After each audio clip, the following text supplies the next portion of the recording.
Hello and welcome to the Cabinboyknits Woolcast, coming to you deep from the Canadian forest. This is Christopher. And this is the other guy, Jamie.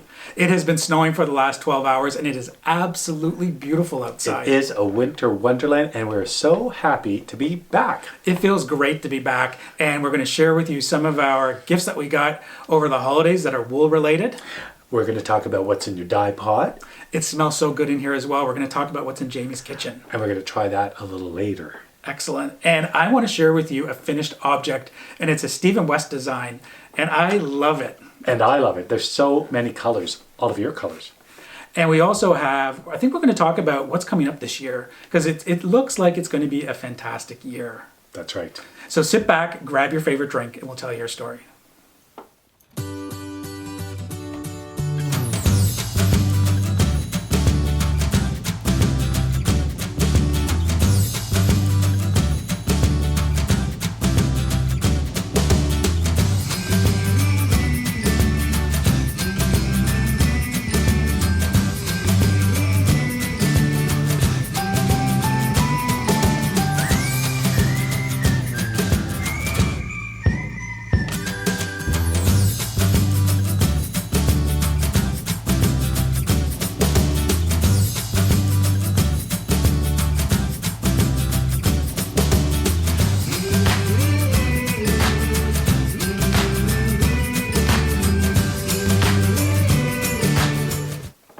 So Christmas was a little bit odd this year. It wasn't your typical Christmas, but we made it work. And we actually had some really great highlights. One of them was going to visit my dad. He's in a senior's residence and they were in complete lockdown. So we went down there and met my sister and her family, and my son came down with us, and we sang Christmas carols. He has a balcony, so he was able to come out and listen to the Christmas carols. From the balcony. From the balcony, yes. And we had our masks and we stayed a distance apart with our masks outside. Yeah. I had my karaoke microphone. Yes. I think you keep that. You travel with that everywhere. It's on standby just in case. But we knew. Jamie, what's in your pocket? Oh, it's my standby. It's my standby microphone. But it's a fantastic microphone. It's actually, it's got a built-in microphone and, a built-in speaker. Yeah. And it connects to Bluetooth on your phone, so you could look up in YouTube any song you want. And we thought, since your dad was going to be up above on the balcony, he may not hear us, so we could either speak through the microphone or we're going to sing some Christmas carols, which we did both. Yeah. So it was a lot of fun. It was, and I think he enjoyed it as well. And I really enjoyed seeing him enjoy the music. You were leading the carols. So I was. It was great. So that was fun. And then we got to see my daughter, and she was here for New Year's, so that was wonderful as well. And we were able to exchange a few gifts, with some of them that we're going to talk about, which are a little bit wool related, and then some. One of them is very personal related. So we'll get into that as well. Do you want to get into the gifts, or let's?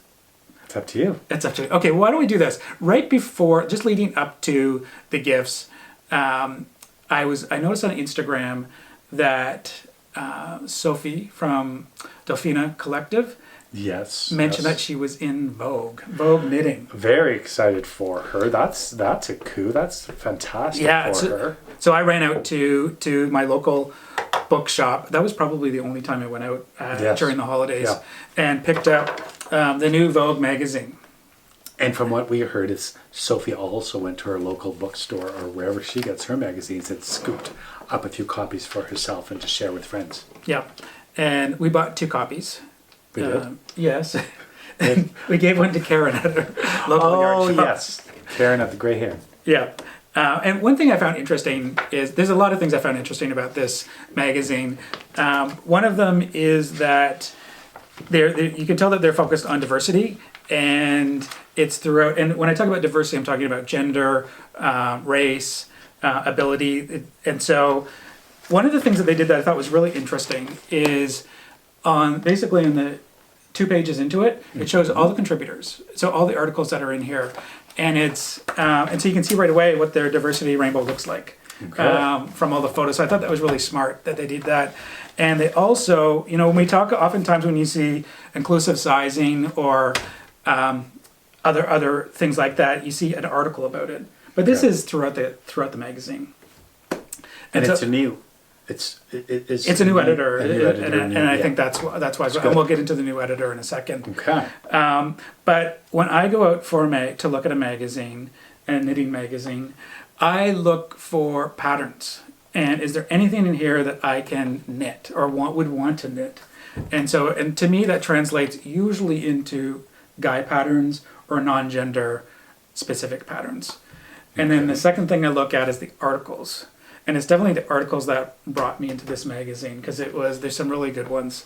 And so let's jump to... And also that your friend Delphina was in there. So yes. See what that was all about. Well, we know a couple of people in here. Because Delphina, she has a friend. She makes absolutely great, wonderful knitting project bags, and then some.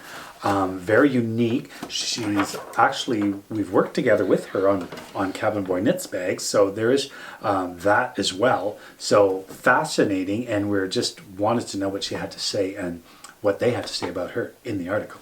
Yes, so there is Canadian content in here, which is always draws me in as well. I get excited. She actually is. Okay. So there's a section with the word Canada right in the corner of the magazine as well. The article is focused on bags, and Aruna Kunaraj is the brains behind Mending Fame and Baku, and Baku is phenomenal. Baku. Yeah, we'll put a link to. It is a lot. We'll put a link to everything that we're talking about in here. But and she's out of Toronto, and Delphina is just down the road from us, basically 30 minutes she's not or so. very far away. And so it's a great article. It's really good, and it focuses on bags and the creative minds behind the bags. We also talked a couple episodes ago about Felicia Eve and String Thing Studio. And there's a section in the magazine that talks about 2020 highlights. And one of the highlights is talking about how a yarn store owner reacts to COVID-19. And because it really, obviously has a huge impact on our local yarn shops. And so absolutely, this tells a feel-good story about Felicia and what they were able to do to react to. And I think, obviously, the obvious way is everything's virtual and online. So, yes, most stores are, but those who aren't or are somewhat, I'm sure, we're just right in there and upping their game when it comes to online and virtual. Did you read this magazine already? I didn't even look at it. No, I did glance through it. I did not read the articles. I looked at the pretty pictures. But you were hogging the magazine, so I didn't. That's true. I was hogging the magazine. There's also, because you just covered the section that Franklin Habit talks about. He basically said, one of the ways to benefit from this lockdown is, or one of the benefits that came out of it is being able to teach virtually and to reach a global audience. Okay. And so some would just be absolutely forced to do it where they may not otherwise have done that much more. Yeah. But I wouldn't, you got to find another word for benefit, because I don't like saying that we benefited from anything having to do with COVID. But there were different challenges that became opportunities. Yeah, I agree with what you just said. I think that when you're served something like COVID-19, you try to make the best of it. But I do think that there are opportunities that open up, and I think part of the global market is definitely something that. As they say, lemonade. That's right. So it was nice to see Felicia Eve's story spread to more people through this magazine, and Franklin Habit's quote as well. And then we were talking about Mother of Pearl. And, Mother of Pearl. Yeah, and she's in here too, Lauren McLaury. And she's so wonderful. She just, we talked about her, I think, 2 episodes ago, because she was participating in a festival and happened upon her. I knew the name was familiar. And read her story. And so it's great to see that she's got a full spread in here as well. That's fantastic. Really nice. Good for her. And then... what else? Vincent Williams. And... we've met Vincent. We have. Do you remember where we met him? On the hill at... over there, New York. Vesuvius Crafts. Yeah, we met him on the hill at Rhinebeck. And my first time on that hill, and anybody was there, including us. And did you notice that the sun was following Vincent around? Like, he's the type of guy. He's the type of guy. He glows. He's got this big smile. I remember him coming down, because as he's walking, people are just flocking to him. Yeah. And As he's, we did. He's the type of person that it feels like the sun follows him everywhere. And he's super, super guy. Did he have an amazing sweater? Yes. Full, colorful sweater. Yes. Yeah, so it's always, I was really happy to meet him. I want to read something. So the article is basically 10 questions for Vincent. Okay. And so one of them, they're all interesting questions, but I have a question for you after I read this. Here we go. So, I don't like surprises. So the question is, describe Is this my question now, or are you just? I'm not gonna read his answer yet, but I want to hear your answer first. So, describe your perfect knitting day. What? And the evidence is already out there that you knit because you knit the cowl for your brother's daughter. So, for you, what is the ideal perfect knitting day? Oh, well, I think for somebody who's more of an avid knitter, they would have a better idea of a perfect knitting day. For me, a knitting day is, well, Do you want me to phrase it differently? well, I don't know. It's like, What do you because need in order to? I need, well, Yes. it's what everybody really, okay, so what everybody loves to do, busy working, hectic life, people with children and work. It is a time where you just focus on one thing and sit in a nice surrounding, quiet. It's a happy place. It's a quiet place. I need to be full on focus. I can't even watch TV and knit at the same time. So quiet. And I know that because I was singing songs from the show Annie, and you told me to be quiet because you were reading or trying to concentrate. That was about half an hour ago. On one thing at a time, and outside noise. So when I knit, I have to just focus on the knitting. And so, it's nice and peaceful and quiet. And Yes. and when I'm up, I have been knitting when I'm up quite early in the morning, and I sit in that corner over there because that's where the light is, and the first light comes through that one window over there. And I just sit in my corner and I knit quietly, and it's very peaceful. And I do a lot of thinking while I knit. Yeah, So- absolutely. Yeah, you can So definitely do perfect that. day would just be any happy, quiet day. With In the a lot of morning love. or at night or... I need light. Night's not good. And does it depend on the season? Well, I don't even know if I knit through every season yet. Okay, How so... many seasons are there? 4?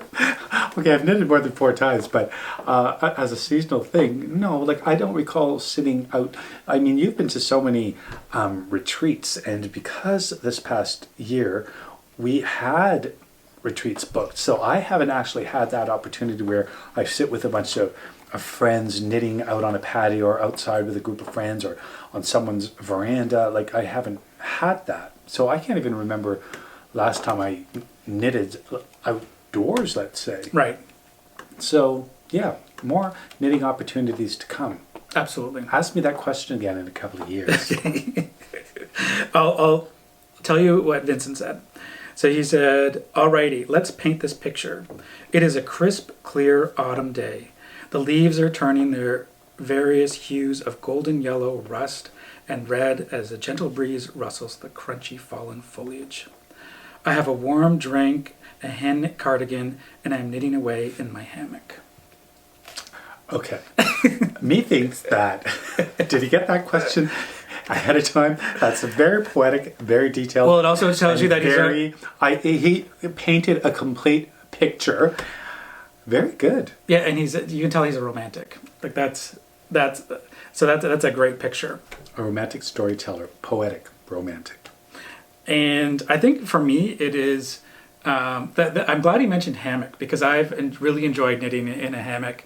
I would say the ideal though is a day like today where it is snowing outside and it's cold outside. So when you go outside, you hear the crunch under your feet.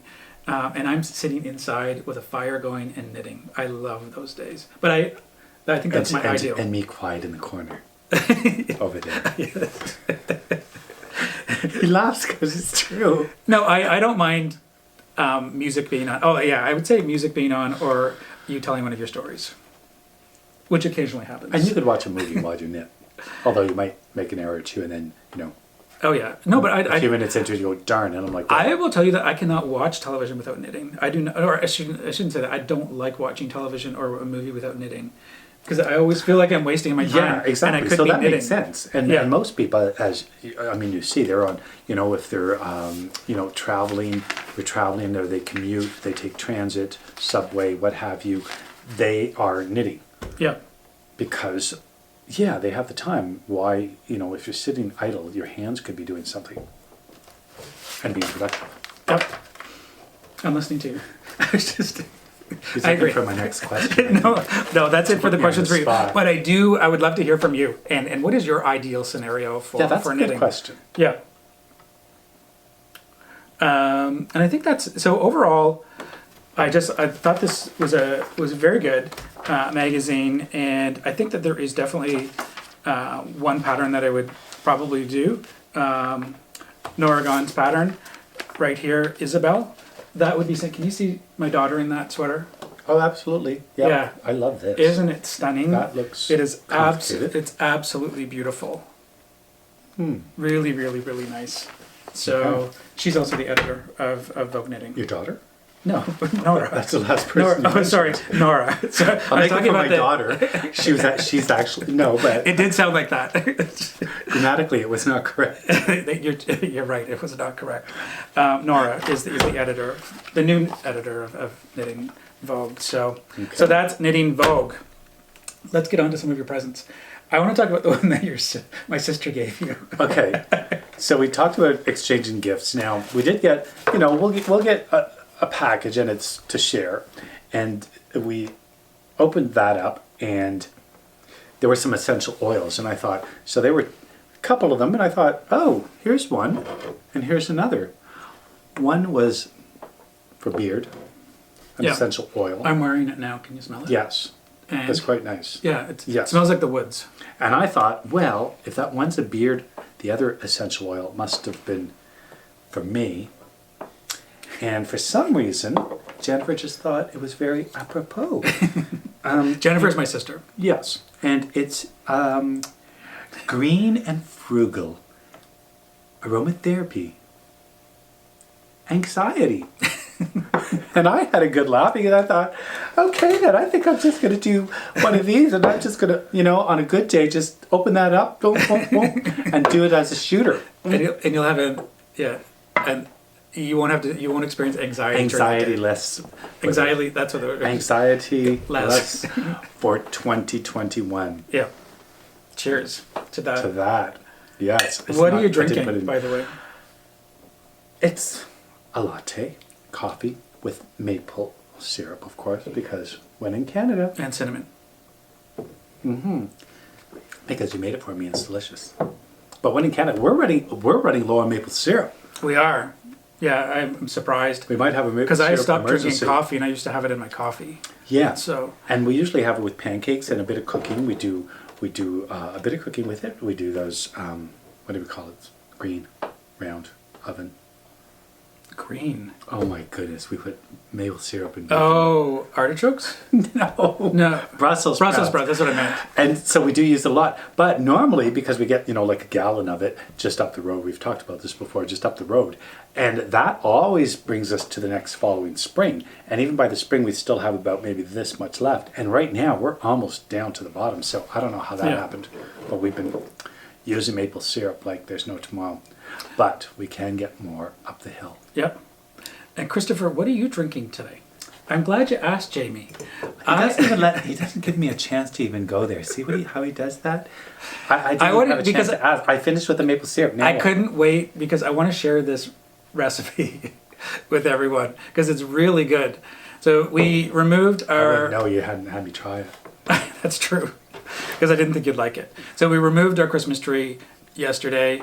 I started snipping it up. It's a white spruce, and I use the needles for dyeing. Yes. I also use them for tea, and I thought that's where you're going with that's this. where I'm going with this story. And we talked about this before because, There's a twist on this one, though. and I'm allergic to trees and I'm not drinking spruce. That's right. That's why I didn't offer it to you. That's right. And so you said you wanted a latte. So I thought, well, why don't I make myself a white spruce latte? Mmm. And it has maple syrup in it and whipped milk, and it's That delicious. sounds really good. It is and so could you good. taste the spruce? Oh yeah, it's so good. This is my new favorite drink. So white spruce needles. So what I do is White, that they should have that. You know, forget. and there's vitamin C in it. There's You lots. know, private little coffee house that would serve a spruce latte. That would be amazing. Yep. So there's basically Cabin Boy Cafe. That's what. there I you think. go. Yeah. So you take the needles and you put a handful of needles, half a handful of needles in. Put boiling water on top of it. Let it steep for 15 minutes, and then remove the needles. And then I just added the steamed whipped milk and some maple syrup. Just a little dab of maple syrup, and it is delicious. It's so It good. sounds really good. And it smells good. Oh no, you might get allergic Oh reaction. yeah. Yeah, it smells great. It smells like Christmas tree. So a couple of other things I wanted to talk about. Like what? I wanted to talk about what I watched because I binge watched a lot of stuff as well. And I binge watched a lot because I wanted to get through the cowl, the Stephen West cowl. Yes. So a couple of the things that I'm recommending for the viewers out there is I caught up on all of my Franklin Habit episodes. And there's one, well, I liked all of them, but one of them it was one of those aha moments. And it was around... Was I there? No. Okay. It was speed swatching. Oh, right. You mentioned it, and I thought, what does that all mean? Yeah, swatching for you is a 4-letter word. So, and I think it is for a lot of people. Do swatches. You don't do swatching. So If I'm going to get it, I'm going to get it right the first time, and I just go with it. So I think a lot of, and I think that a lot of people feel that way. And so I know, and so this is for people knitting in the round, speed swatching. Okay. And I tried to figure out how to do this as well. And how to speed up my swatching for knitting in the round, because it's not the same as knitting flat. And so he gives you the secret one of the secrets to doing that. Oh, really? Yes. And so I will put a link to that and encourage you to check it out. And does it work? Oh yeah, for sure it does. Okay. It definitely saves time. Well, I've noticed when you're Cabinboyknits. knitting, and I'm not able to, for some reason, I don't know what I'm doing wrong, because I see the way you knit, and it's just your finger going, each like knit, and it's so quick. And for some reason, I'm always doing this. My whole arm goes. Right. And it takes 3 times as long each stitch. It takes a while though, but it's just. But it's sort of like a pattern I've gotten into with it's just Yeah. the way I knit. But to change that, but you just watch something that's going to teach you to do something differently. Well, no, but this is for So- swatching though. This isn't just for knitting. But I Yeah, will but tell you you did learn something. something. Yeah, but along those lines, I will tell you that I switched when I was doing the cowl. I was switching back from knitting continental. Yes, I saw that. Yeah, versus English style, like Right. throwing. Right. And so, and it was I really think I throw. to help my hands. Do I throw? Yeah, but it was really to help my hands and give give me- them a break, because I think I was knitting for 6 hours one day. At a time, yeah. Yeah, so because I wanted to get through it. And you were very excited to see the finished object. The other website, or the other thing I binged, well, I didn't binge it, but it was really relaxing, and I want to mention it to you.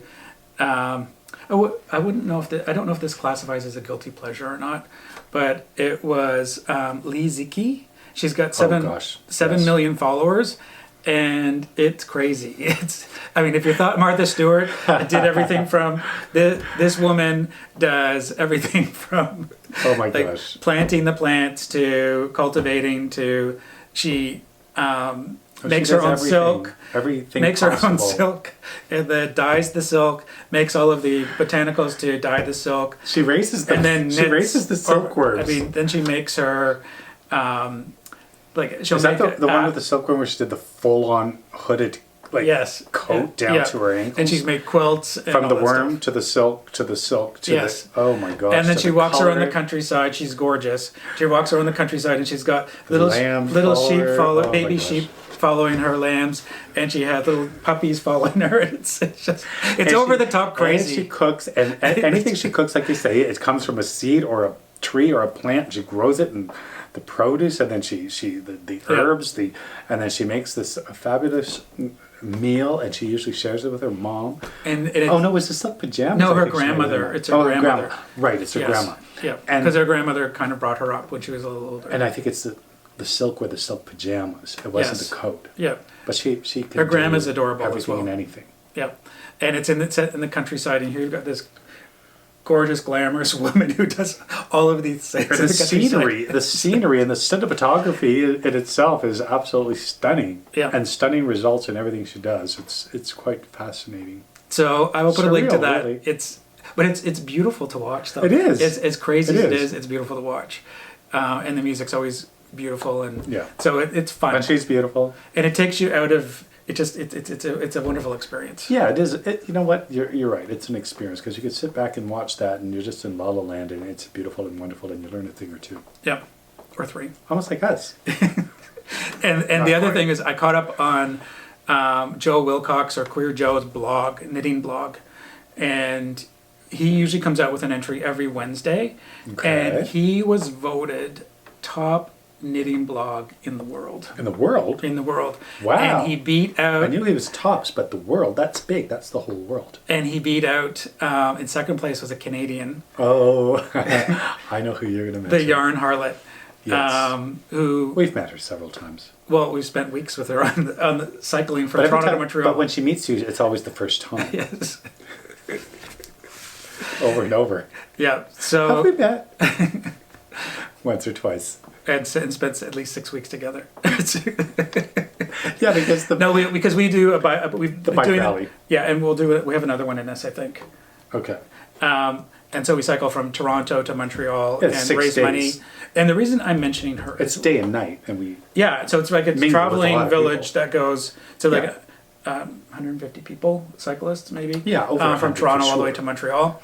But the reason I'm mentioning the Yarn Harlot is because you, the viewers out there, the subscribers for her, raise so much money Yes, she for. has raised- And if it wasn't for the knitters and She and her crocheters, followers it's and in- her it's friends incredible. have raised thousands upon thousands She's- alone for that. oh my great gosh, I cause. think she's cracked $1 million. Like she's raised, and she raises it for her the father of her kids, and some of her kids go on the bike rally as well. Yes, and she's done it many years in a row. But she raises so much money, Yeah. and it's for wonderful. the People's Aid Society in Toronto, and I think they've also now branched off to Montreal. But it's incredible, and so And it's again- really the knitters and crocheters that are the main contributors to this bike ride. It's amazing. Through Yeah, it's through her.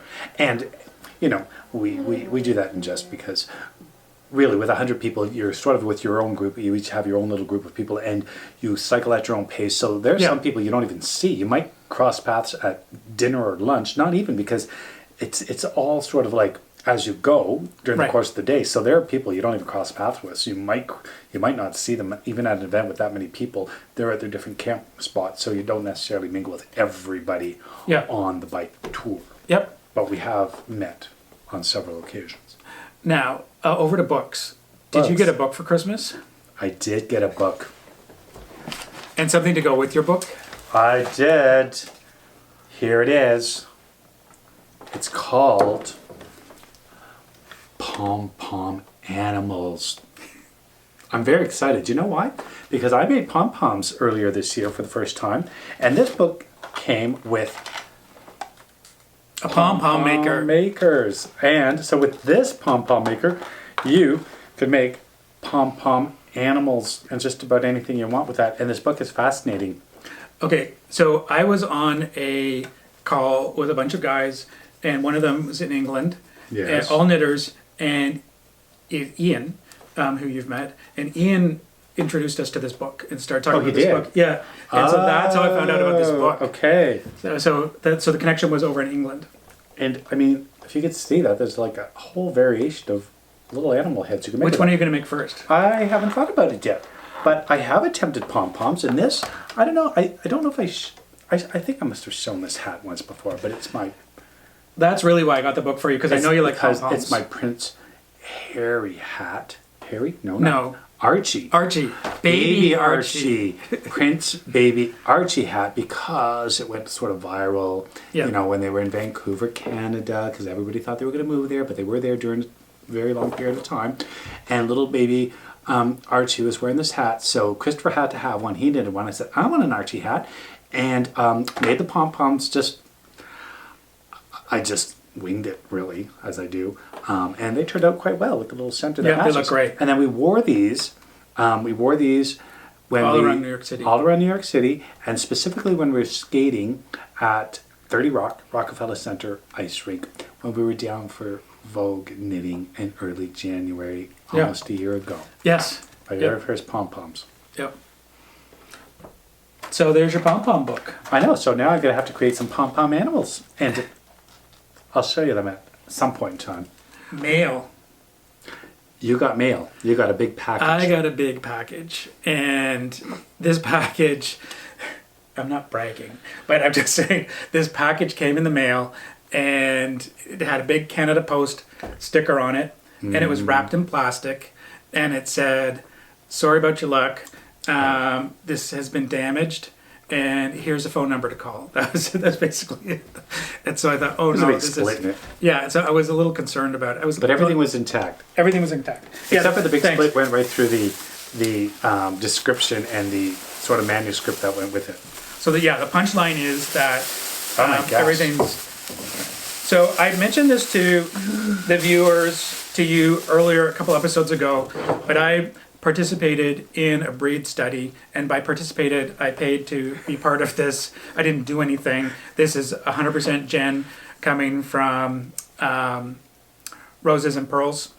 Wow. Out of Thunder I'm a Bay. little overwhelmed with this fleece explosion that just happened. So it is. I get so excited about this. I had this on the dining room table, or the kitchen table. We don't really have a dining room. The kitchen table. All holidays, because and I kept going by to read and touch the fiber, and so it's really 40 breeds, and so you get all of these, and I'm so excited because I'm having in the dye studio that's being built this spring. I'm gonna have a wall with all the fiber in it, and I just love looking at it. And a number of people have asked if I'm gonna spin it, and really I have a drop spindle, and I have spun before, but there's so many things that I want to do, and I love spinning, and I know that's a hole that I'll go down and you'll never see me again. So if you want to get rid of me, buy me a spinning wheel. But these are going to just have as samples to have them for... They're fantastic.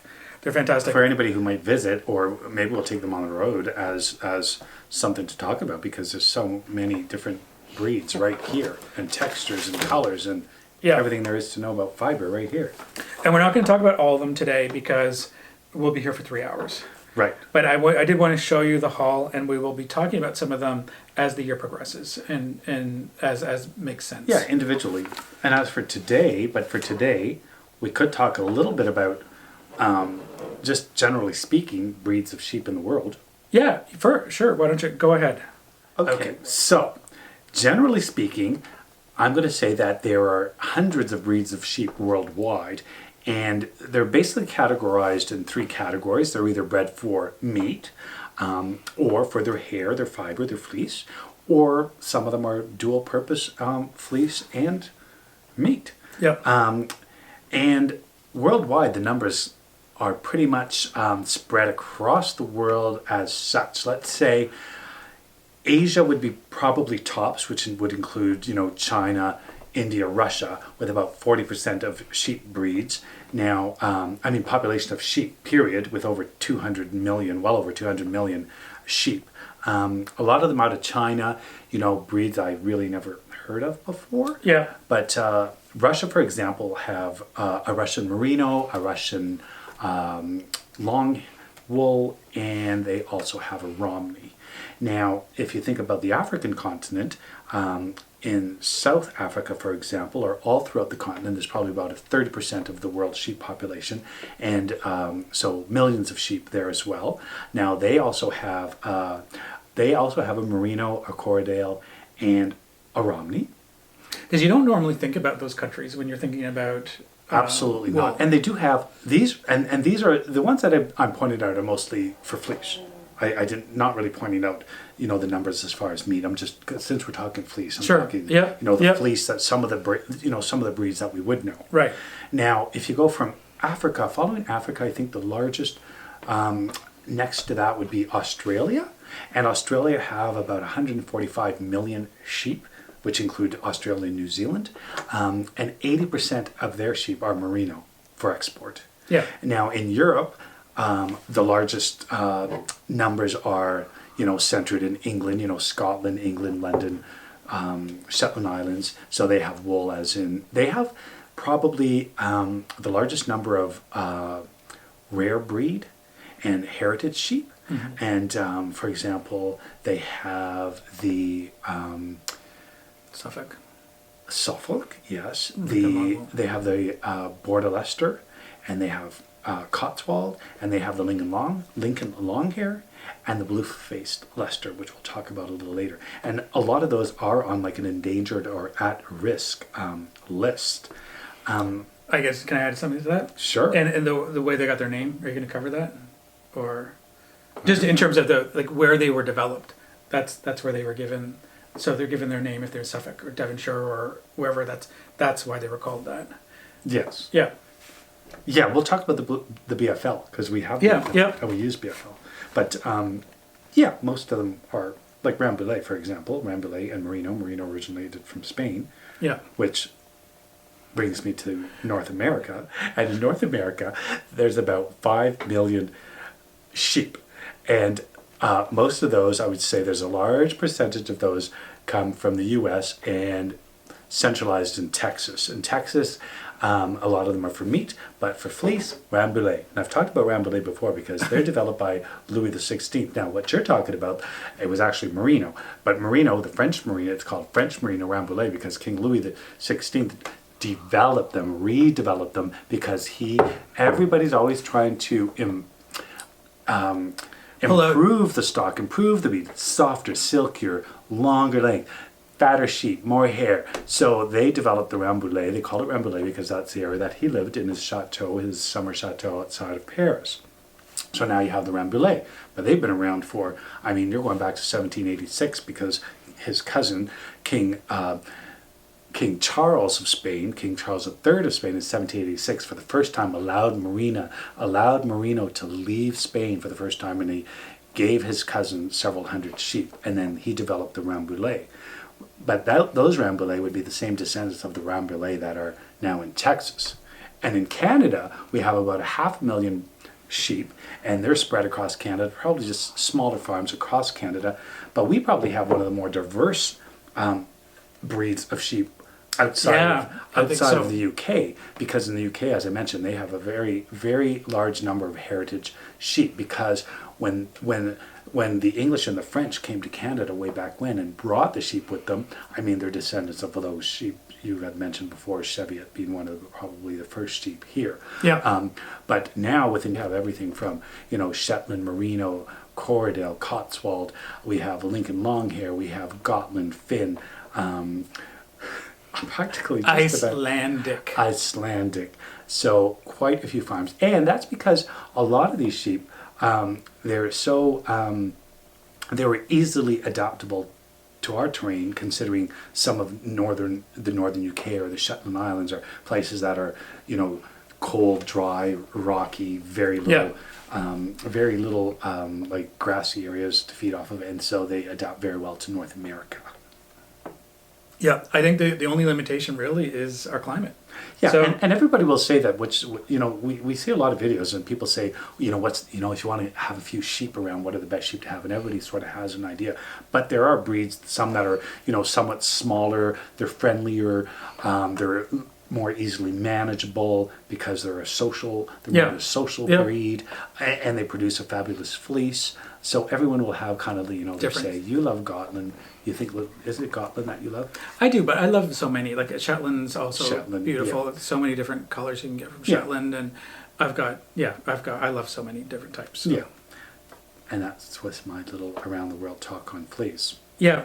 And were we going to talk about one specific breed today? What do you? Yes, we are. But do you have any favorites in here? Well, you already know how I feel about Gotland and Icelandic. I love it. I love that. I love the halo on the Gotland and the softness of it all. And we've talked about BFL because BFL, and I'm going to talk about BFL because BFL we've used, and that I find is a very popular wool for many different reasons. And I'll talk about that in a bit. Okay, so what's your favorite? Gotland. I like Gotland. Gotland's your favorite out of all these, and Well, why? I don't know. I didn't even go through these 40 these 40. I didn't go through them. I'll give you a sense of some of them, and they're not all sheep. We've got camel in here, and we have that's right. llama. They're not all sheep. But there's just so many things like alpaca, black Welsh Mountain, blue-faced Leicester, Falkland, Dorset Horn, Gotland. Quite a few I've never heard. Oh yeah, Icelandic, Jacob. Jacob, yes. Yeah, the reason I was enunciating Icelandic is because when we were talking about Icelandic and Torture two episodes ago, I was editing and I kept hearing Icelandic. And Icelandic. yeah, is the way I think I was saying. Icelandic. So I'm over. So I need to over enunciate the Icelandic. I'm drinking and inhaling fleece. I have to tell you, it's kind of going in my eyes and my nostrils. So there's a ton here. Moment. Okay, so I'm going to answer the question that I asked you. So my favorite is. What's your favorite Cabinboyknits? I don't have one. No. So just I will tell you. Curl up in this. I will tell you that I was immediately drawn to the Black Welsh Mountain. Why did I just do that? And so why were you drawn to the Black Mountain? Well, the Black Welsh Mountain, Christopher, because the color. I think it was the color. The color is fantastic. It's really nice. Okay, I'm officially. Do you have to? I'm gonna start stealing any moment because the fiber is everywhere. There's so many nice ones. I know I probably have some in my beard as well. My But eyes are so going fuzzy. the reason I asked you the question was because I was interested in hearing an answer from you. Because I What want to was- know if it's color, if it's touch, if it's the texture. I think you're asking. Yeah, but Everybody I was out asking you there, specifically because- too, because I was interested in knowing, because Well, everybody's it's the same for- interested in I different think things. It's the same. I don't think so. It's the same for everyone. No. Oh, is it soft? Oh, I like the pretty color. Oh, I could knit with that. I love it. It's But what's the awesome. first I thing love that? the touch. What would drive you to say that this The one's my touch favorite? The touch. would be first, and the color. But the natural colors, I'm eating leather. And so when you say the touch, though, is it the touch because it's soft or because it's rough? No, I like or it when because it's sandpaper, like, and you could wear it against your skin and get a rash, and it's very raw. And probably a wool that was probably meant to be tossed to the wayside for meat. But there's a function for every type of wool. If you want to make a rug out of that sandpaper wool, you can. But that was bred for meat. But you can still use this fleece to make like carpets or socks or outerwear.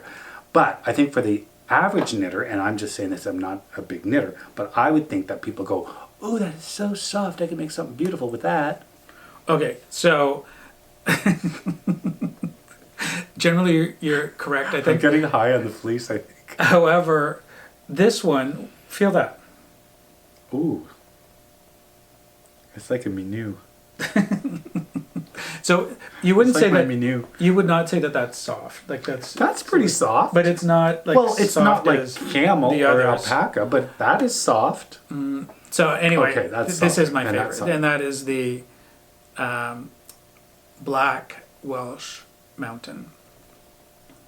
So it's nice, and so for me it was the color that attracted me firstly. Okay, what is this? Because this is like butter, and I'm going to say it's probably the alpaca or camel. What is it?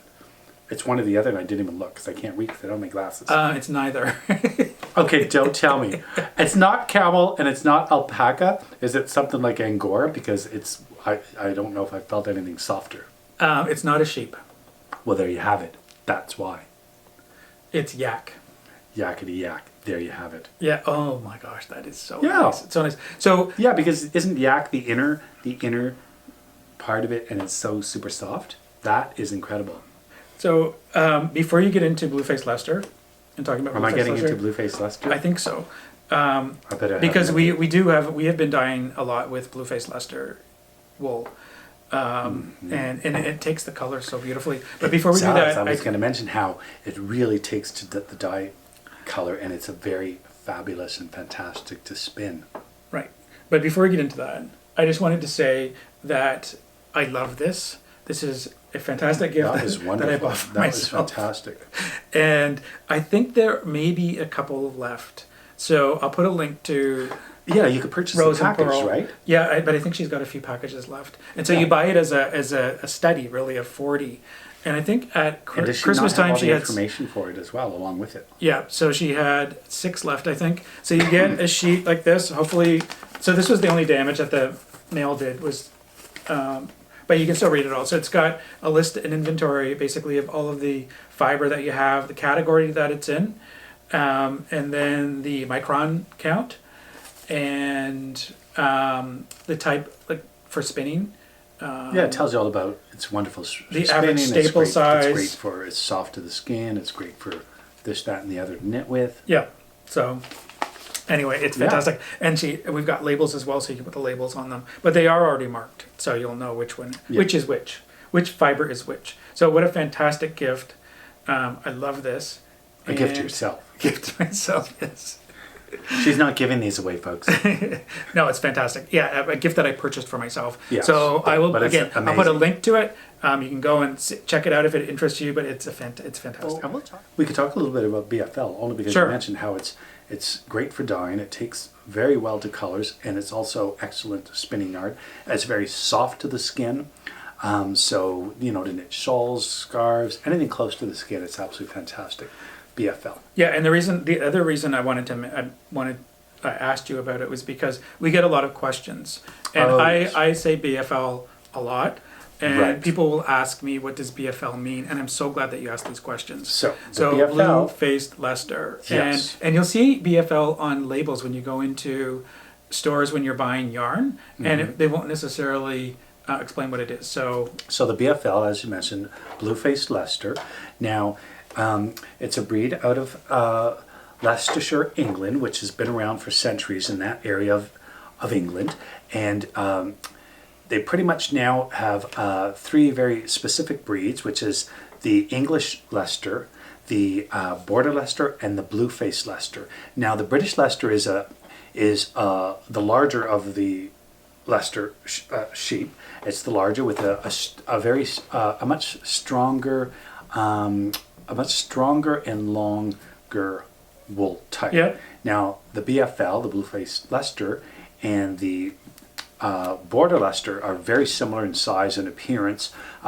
Big difference being that the blue-faced Leicester, it's because of they do have a very dark blue skin in the face, so you see the blue coming through the white fleece or the white hair on their face, whereas the pink skin on the Border Leicester, you just see the white and the pink coming through. So the blue-faced Leicester, because they do have a bluish hue to their face, and the blue-faced Leicester is actually a more luxurious and lustrous and finer wool, which is why it's become even that much more popular.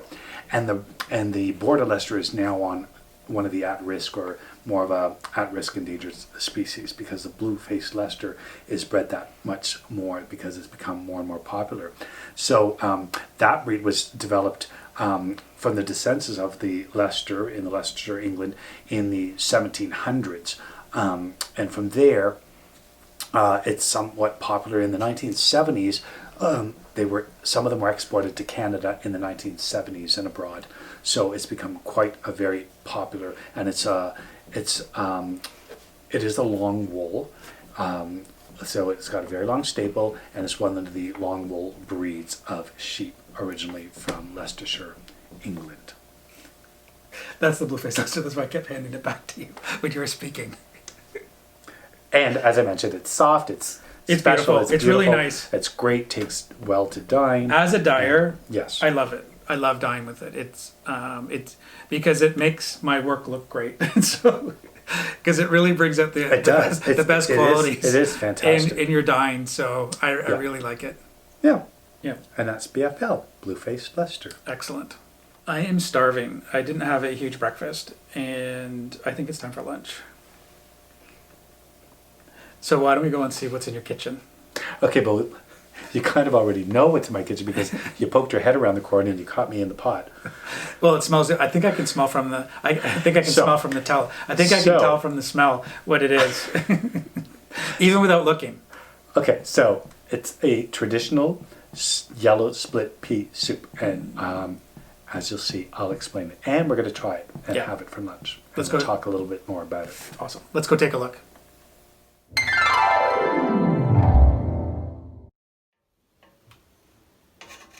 Jamie, what are you cooking? I'm back in my kitchen. We'll come and have a look. So, we're cooking a yellow split pea, French Canadian split pea soup. So, it's a really simple recipe. It's very traditional. It's very simple. So, you just use some yellow split peas, a little bit of vegetable broth and water. You usually would throw a ham hock in there. I've thrown in a smoked ham chop. You could use salt pork as tradition as well. I just add a bit of salt. And that's pretty much it. You add a few herbs and spices, which one of the standard spices would be like a dry mustard, or you could use a prepared mustard, like a teaspoon, tablespoon of it. Dried mustard. I'm going to put a bay leaf in there, some salt and pepper, and that's pretty much it. And then I'm going to add small onion. I've already chopped small onion, and a couple of carrots, chopped carrots as well. In they go, in the pot.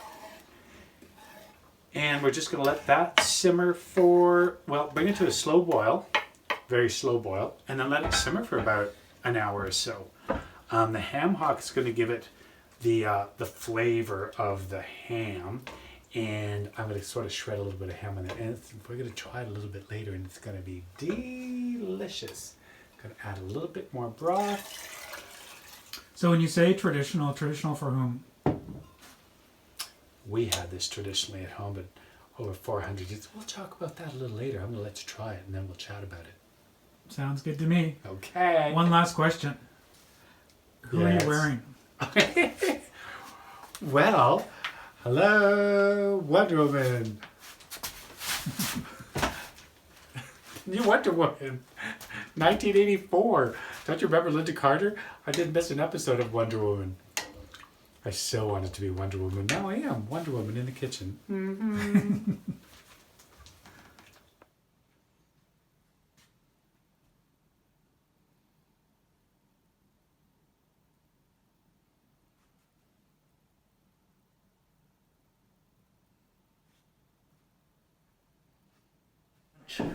Okay, so as you know, I've been working on the pea soup earlier this morning. It's a French Canadian yellow split pea soup, very traditional, and I'm going to talk to you about it. But do we get to eat it while you're talking? Yeah, let's give it a try.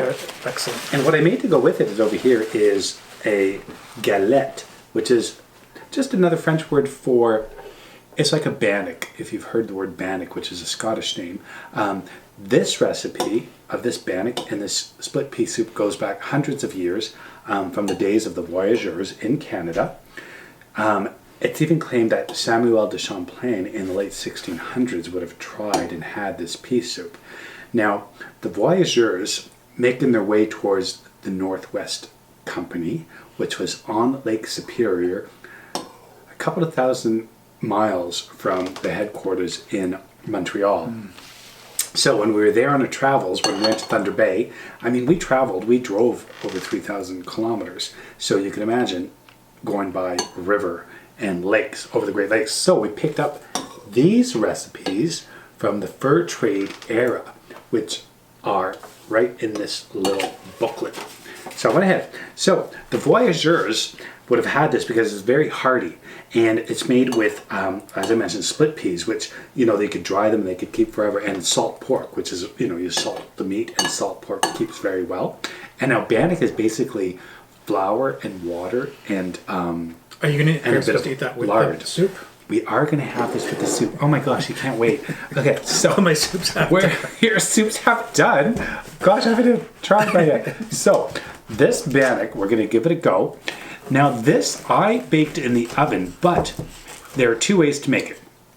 In the day, you could have made it, here, help yourself. So in the day, you could have made this, you just knead it like a dough, and you would just form a galette. A galette is pretty much like a cake.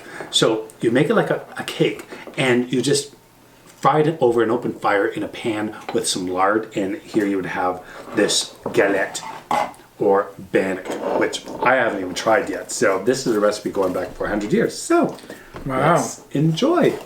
Well, Well, you've already tried it. Because I didn't know how long your story was going to be. Well, and what's And it's the verdict? delicious. It's so good. It's really good. And it smells amazing. That is good. It's got a bit of carrots in it. A bit of carrots, a little pork, and the beans, and a little onion.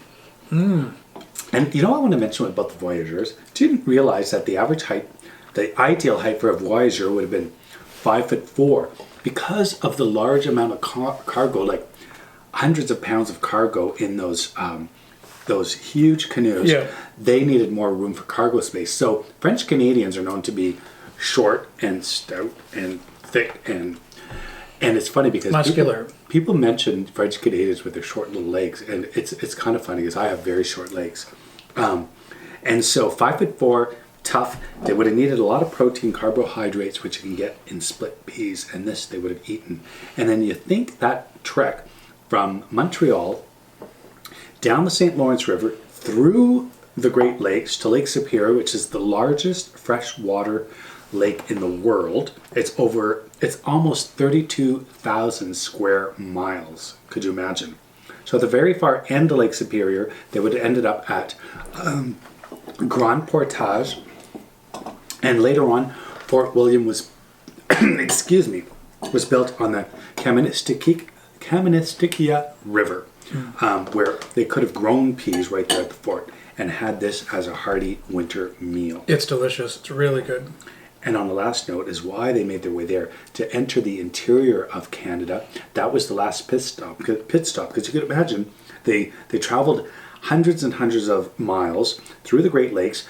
By that time, it's end of fall, winter, and they would have wintered at Fort William to then make their way into the interior of Canada up that river from Fort William, where they'd gather more furs, stock up on food at Fort William, and make their way back through the Great Lakes to St. Lawrence to Montreal, where those furs and beaver hats, beaver pelts would make their way to Europe. Well, you did a great job on the pea soup. It is amazing. And the bannock's good too. I'm gonna try The it. bannock it's kind of like What a is it? scone almost. That's what it reminds me of, like a nice flaky scone. It's really good. It's delicious. So bon appetit. That is really good. We haven't talked about your finished object. No, we haven't. Emotional baby. 1, 2, 3, I don't know who else to be. 4, 5, 6, like they say I can't be fixed.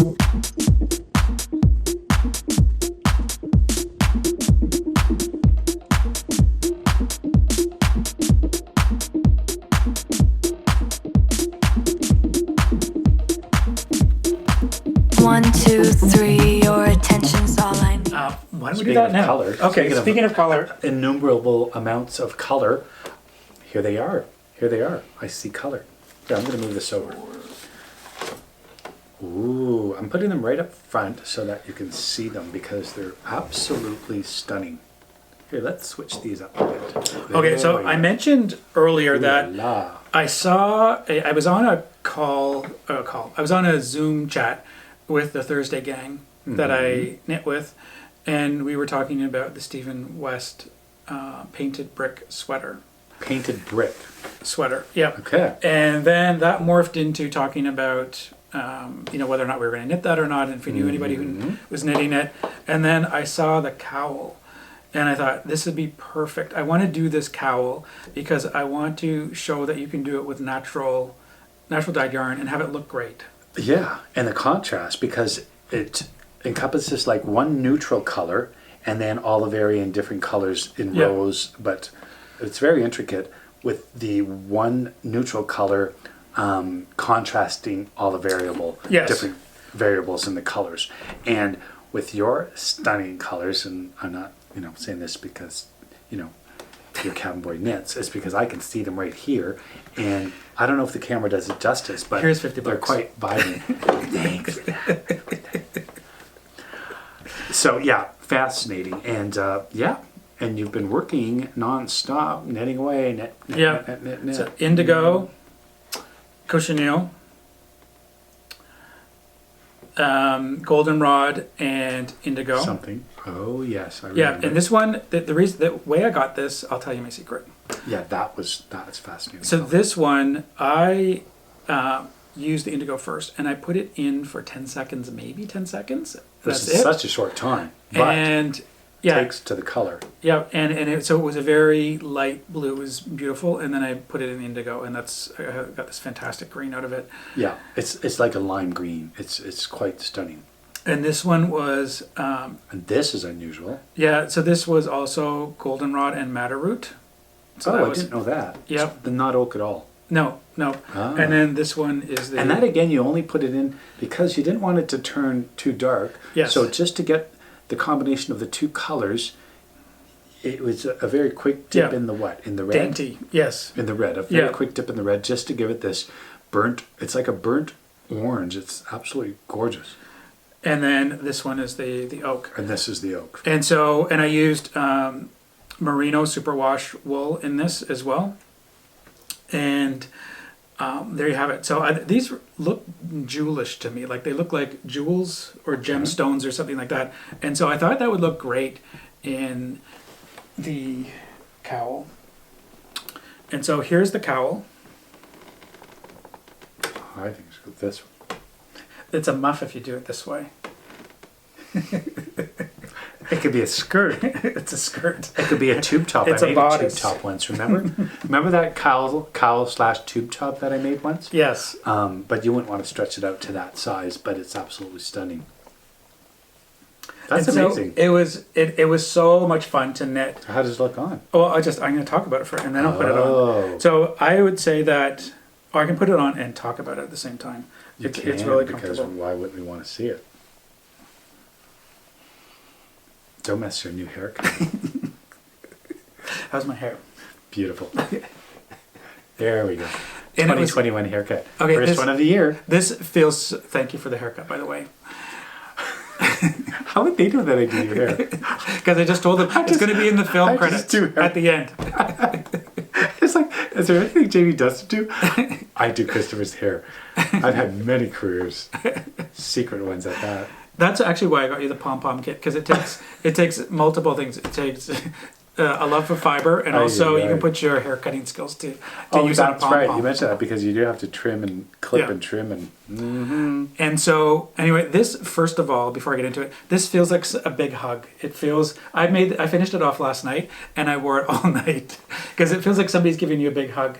And part of it is the fiber, I think, the as wool well. it's But super the soft. pattern was Gorgeous. great. I loved it. And I found myself thinking about Stephen West most of the time when I was knitting, because I was wondering what's going through his head when he's creating. I was trying to recreate, what he was thinking about and how he came up with this design. Right. Because if you're cold, you can just pull it over like that. You mentioned it.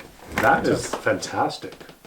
And it feels- I didn't it feels understand so because you great. started knit and I thought, okay, well, isn't it done? Because it was, about like this, a cowl. And I thought, oh, you're done. And it was like, you carried on and carried on and carried on and carried on. And the cowl's like this. And I said, I don't understand. But what did you do after that? It's like this. And then. Well, it was interesting because I jumped right into the pattern and started knitting. And I did something you're not supposed to do. You're supposed to read the pattern fully first. And I didn't do it. I jumped into it. You just That's go not and true. follow. Well, And you it's- kind of glance through it sometimes. Yeah, so anyway, I was knitting and I thought, increasing? Why am I increasing? And so then I kept knitting and knitting, and then realized that you're doing both inside and outside. And so just to explain it, so you're knitting along, and these are really the slip stitches. So it adds as a great outline or border to really show the color. And You mean the color's the slip stitch? no, the neutral is, yeah. So, and the neutral I didn't explain. contrasting The neutral color. is acorn and iron, and I wanted to have a dull, darker color so that the other colors would pop out of it. Okay. And so, anyway, I'm knitting that. Are you making faces in the camera? No. And so you finish knitting it up, and then you take the two ends and you do a mattress seam around it, and that forms. It's like it's reversible, and it's really Right. thick too. It's fantastic. And it's interesting because with all that wool, it's still very lightweight because of the softness and the lightweight of the wool. Do you think it's quite thick. lightweight? Well, compared Well, put to it on. remember the one you made for your dad wasn't like Oh, that's right, too. quadruple rolled over like that, Yeah. and double, triple stitch and what have you. It was just. But there's a knitted, nice and it weight was- to this. It was as heavy, if not heavier than that, with the wool Yeah. that you used. It was a thick, soft wool. Well, what I like about So this, this is nice because it's Yeah, but it does have warm, nice thickness to it, and a warmth. yeah, and I do like the weight to it because it does, as you say, it's not too heavy, but it's got a great, it's super nice, and it's got enough weight just to. It feels again like somebody's giving you a hug. It's great. So very, very happy with this. It's beautiful. And it was one of my favorite projects to knit. And what he doesn't know is he promised he would gift it to me. That's not true. Put it this way, then you can. How do you know which way it goes? There. You said it's reversible. It is reversible. Well, how do you know it goes that way? Because this is the long end. And then it's like, Yeah. I almost feel a performance coming on in this get up. Another performance. Oh no! Oh, your hair. I know. So anyway, I Someone would else got a haircut. highly recommend this pattern. I loved it. It was one of favorite things to knit, and it's a great way to kick off the 2021. Yes. Yeah. I'm really happy with this. I think it's the first thing. It's one of the first things you've done where you've used so many different colors to really show the contrasting colors within one garment. That is fantastic pattern. So again, it was Stephen West, and I'll put a link to this pattern as well. But I was really happy with this. Yes. Thank you, Stephen. Okay, So what's where next? are we at now? We are at, what are we planning for the rest of the year? Oh gosh, I don't know. It's just starting, and I don't know where we're at. Well, you need to know where we're at because we've got a website that's coming up in a month. That's right. By the time this is posted, it'll be less than a month. Okay, so we've talked about it. We've Forever. talked about it, but we've been producing, and we're producing product. So come the launch, and we talked about doing like a soft launch and a launch, but we definitely have a deadline now. So we're going to be We have a working on it. definitive deadline. Yeah, so we're going to be working on it that much more, and I think we're going to incorporate some of the the backlog product that we have. Yep. We at first thought we were going to just do a limited number of wools and colors, but I think we're going to add to that, and then we still have to do the backup because when things get rolling, we're really going to need to have everything sort of in order and packaged Right. and labeled and ready to go. So a lot of work in the next couple of weeks. So the date is. No. Are you going to write this down? No, we're not. We have a date. Are you setting a date? Well, are you setting have a to. date? We have to because we're part of a festival. Okay, And so we have around to be that time, though. We're not No, no, saying no, no, like, no. oh, it's going to be open as of. Yes, we have to be open on this date because we are participating Yes, in a festival. by that time. And we are but a you vendor. About if that dog knocks that The camera dog one more just time, knocked the camera. We're going to pause because the little dog likes to have some attention. Sand, you're too. on the camera. So the magic date, the date for the website opening is on February 5th. And that's because we are participating in Knit City Virtual. Okay. And we're one of the yes. vendors. So Right. we are going to be up and running. So we need the then. store up and running. Yes. And so we're going to be opening it that weekend. So the 5th to the 7th. And then it will be open after that to everybody. Well, it'll be open to everybody anyway, but it'll be open the 5th to the 7th. Okay. Yeah, it should be exciting. It's very exciting, but I'm nervous. You nervous? What are you nervous about? Because we got a lot of work to do. Well, not really, but we do. No, I think we're pretty close. No, we still have. Well, yeah. Yeah, and so what else is coming up for 2021? I don't know. Do you have any resolutions or anything? No, I didn't make any anything for resolutions. focusing. Oh my gosh. Well, okay. We did talk about. It's always what people talk about, getting into shape, but I'm not getting any younger, and I've always been active. We both have. I've been. You're not getting any.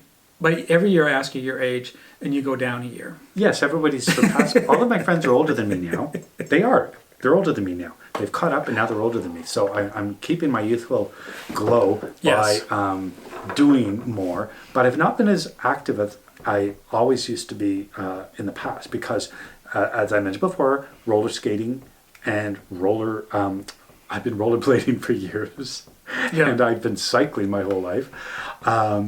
My favorite mode of transportation, and I need to get back to that. And of course, over the past year, we've been doing a lot of eating, a little more than usual, because it's interesting because you don't realize how much work it takes when you're making every meal every single day. Oh, for and sure. after a while, we've not quite been, I wouldn't say overeating, because there are days I'm just tired of making a meal or eating, it seems. So making smaller meals or, something quick, or maybe not eating as much, really, I wouldn't say. Yeah. I don't know. But bottom line, we have been eating more sweets, I find, because I've been baking. So that's one thing I really want to do for myself, but together combined, we both want to get a little more fit and a little more active. Yeah. And I think with respect to knitting and fiber, we want to get the studio up and running. So we'll have to Yes. finish the build of that in the springtime. So yeah, we have and that's going to be in the woods. A small workshop out here in the woods, Yeah. which dedicated just for that space. And so what we would like to see is that we would have, more lighting, because right now you're in the basement, so lighting's not great. Normally you're out. Normally I'm outside. Even in the winter I'm outside. And even in the kitchen, it's quite bright because there's one big window in the kitchen, so it's quite bright. But that's not practical. So No, it's not the practical. studio is going to be perfect. It's going to be full of windows. Yes. Windows, more space, airy to Yeah. hang things. Have your, right now in the basement, you do have all of your colors all sort of sorted in Yeah. shelves, but this will be all in one area because you're going from the basement to the backyard to the veranda to the kitchen. So having everything in one area, we're hoping that you'll be able to just enjoy it that much more. Yep. And it's in the middle of nature and it'll be beautiful. Windows, it should be really good. So very excited about that. And the other thing What's is the other thing? virtual classes. I've been thinking about hosting some classes online because it's been a while since I've taught anything because Yes. we haven't been face to face with anyone. Right. So I was thinking about virtual classes, and I'm wondering, so I'm asking you, the viewers, if you'd be interested in any virtual dye classes. So would those be sort of like live, like on the spot where they Yeah, where they get asked questions and interactive and live? interactive. And one of them I'm thinking of No reason not to be is doing using products in your kitchen that you can find to dye yarn. So and if they can go a lot of them, if it's using produce or something, they could go to their grocery store and pick up and get, and they don't have to venture far out of the way if we're still in a situation where you can't get certain items to actually do what you need to do to follow along. Yeah, I'd like to have an interactive one. So I think it's definitely, so that's what I'm thinking of doing. And Well, I'd be interested. Yes, go ahead. No, I was just going to say, I'd be interested to hear if you'd be interested in a class like that. Yeah. And I mean, it'll be exciting once that's up and running because you could do everything out of there. Oh, for sure. But for now, it's Well, you do you've done your your taped sort of instructional videos out here. You can still do that whether it's cold or not. You still do them out back. And I'm still going to do outside. those for sure. Yeah. Yeah. The next one I'm doing is avocado. And you're going to be doing more of the spruce when we could build that fire and doing more of the spruce out on the for sure. campfire out back. Yep. So let me know your thoughts on that. I'd love to hear them. And once we get up and running and COVID is behind us, I'm looking forward to having classes at the cabin as well. I look forward to, because that'll be great. Forward to seeing people again. But yes, to have people come visit and back here and have classes or an event. We've had events in the past. And retreats. I miss the retreats. And it's been such a long time that I think we should try to have more as soon as we're able to start just having these events where we could welcome and invite, because it's not a big area, so usually it's smaller groups. So because it's smaller groups, we just need to have them a little more often, as much as possible between getting product for online, because that's going to keep us busy in itself. Yeah. One thing I didn't mention earlier when we were talking about reading and what we're doing over the holidays is I was reading comments. I was catching up on responding to comments. So hopefully I've answered all of them. I think I only have a couple left. But We talk about that daily because the comments just keep coming I in. love reading your comments. They're all just, everybody has, it's funny, everybody picks up and sees something different and they all comment. There's sort of a lot of the same idea behind a lot of the comments, but then there's some that are very specific and individual to each and every person who sees something that they can relate to, and then they relay that to us, and it really warms the heart. It makes us feel great. It's fun. And Santa Claus received a lot of feedback as well. Did he? Yep, Santa Claus received a lot of feedback, and so did the woman who threw her shoe at the end of the episode. That lovely lady. I think she's getting married. I think so, based on the way on that the shoe was turned. Based on tradition. Tradition So says good luck to that, her. Best of luck. Yep. Sweetheart. So I just want to thank everybody for all your comments. We love reading them, love responding to them. And I also want to thank all of the new viewers and subscribers. We've had some new viewers from absolutely everywhere. Yeah, all over the place. It's always fascinating, shocking to see that. We sit back here in our little cabin in the woods, and we're just sitting here doing our thing, and then we think, what? Someone from Tasmania, or someone from New Zealand, or someone from Ireland. Where else? Everywhere. All over the place. Yeah, and these people are in their little corner of the world, and as we were talking about, with everything going on, everything is sort of. I think the lifeline is just there in front of online with like this, and so for everyone who feeling that seclusion and on their own wherever they may be, you reach out and you talk to us and we talk to you, and that to me is absolutely very special. Yeah, I've also noticed a crossover between people watching YouTube and then sending me a response on Instagram. Oh, and so it's nice to see that crossover too. I'm active on Instagram, definitely more active on Instagram. Trying to get the other guy up on Instagram as well. So we'll see how that goes. I only just started using a computer a few years ago. I don't even do my phone. Don't you still have a flip phone? No, I've upgraded. Okay. But I have never so much as downloaded an app on my phone. So Instagram's a little challenging there. But and I guess someone asked also, or a number of people have asked about Ravelry, and Ravelry is another thing that I will work towards upgrading, or at least focusing on in 2021. I really have not paid any attention to Ravelry in years. I store some of the patterns that I'm going to be knitting, but I haven't spent a lot of time on it because I've had other social media platforms that I've been working on. But Ravelry is something I want to get up and running as well, and have the Cabinboyknits presence on Ravelry. You have several patterns on the go that that as soon as everything is going to sort of fall into place in 2020, and that's the plan moving forward. Yes, the website, the online store, patterns to come, and really focus on what it is we want to do with Cabinboyknits.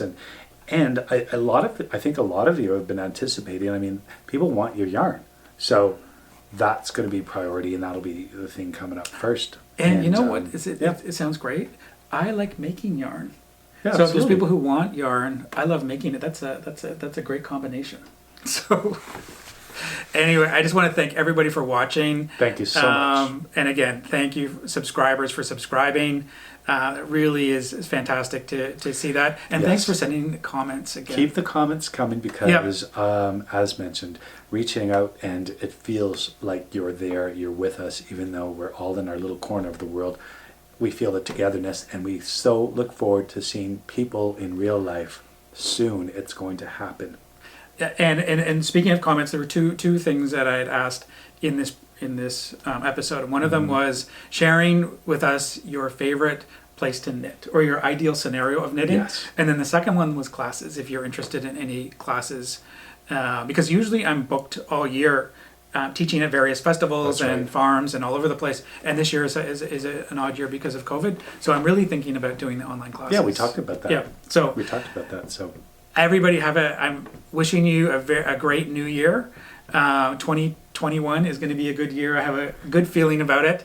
gonna be a better year. And thank you for watching. So take care, everyone. And look forward to seeing you all very soon. Happy New Year. Bye-bye.